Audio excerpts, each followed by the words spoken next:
வள்ளி கேட்கின்றாள், யாரது? அப்படியானால் இங்கிருந்த மரம் காணவில்லையே என்று கூற, நான் தான் வேடனாக இருந்தவன், இந்த வேடன் தான் மரமாக இருந்தவன், அந்த மரமாக இருந்தவன் இந்த வேடன் தான். புரிந்ததா? இப்பொழுதாவது புரிந்து கொள் வள்ளி, என்னை திருமணம் செய்ய வேண்டும், செய்து கொள்ள வேண்டும் என்று அவள் லவ் செய்கிறார். ஒன்றும் முடியல. கடைசி பார்க்கிறார், அங்கேருந்து புறப்பட்டு போயிறார். நான் ஒரு பெரிய காட்டானை ரூபம் எடுத்து வள்ளியை பயமுறுத்தி வள்ளிக்கும் மோக்கும் திருமணம் செய்து வைப்போம், கவலைப்படாமல் சென்று வா. அண்ணா, ஆஹா, மிக்க சந்தோஷம். வள்ளி மீண்டும் ஏமாற்றுவாள். ஏமாற்றுக்காரி மீண்டும் அழைத்தாலும் வாருங்கள் அண்ணா. வருகின்றேன், கண்டிப்பாக வருகின்றேன். சென்று வா தம்பி. அப்படியே அண்ணா.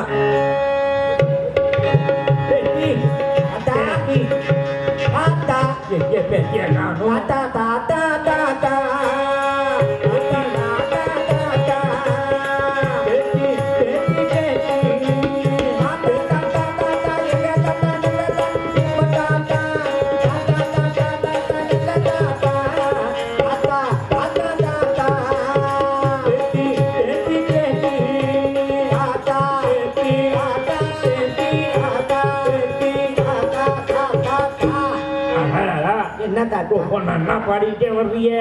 தாத்தான்னு கூப்பிட்டேனே, வேற என்ன சொன்ன? ஒண்ணுமே சொல்லலையே தாத்தா. ஏன் தாத்தா கூப்பிட்டீங்க? ஒண்ணும் இல்ல, அதோ பாரு, அந்த இருட்டுல யாரு பாரு. இருட்டுல யாரு இருக்காங்க? ஒண்ணுமே இல்லையே, ஒரே கருப்பா இருக்குது, ஒண்ணுமே புரிய மாட்டேங்குது. முன்னாடி நீட்டமா தொங்குது. முன்னாடி நீட்டமா தொங்குதா? காது ரெண்டும் முறம் போல ஆடுது. காது முறம் போல? காது முறம் போல இருக்குமா? காலுனாலும் ஒண்ணு ஒண்ணு தூண் மாதிரி இருக்கும். காலு தூண் மாதிரி இருக்குதா? ஆமா. என்னன்னு புரியலையே எனக்கு.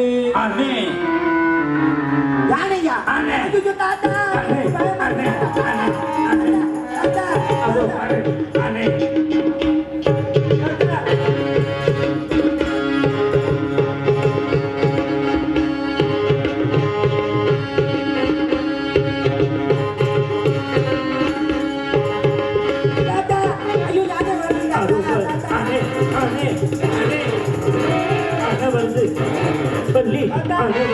தாத்தா, யானை வருது தாத்தா.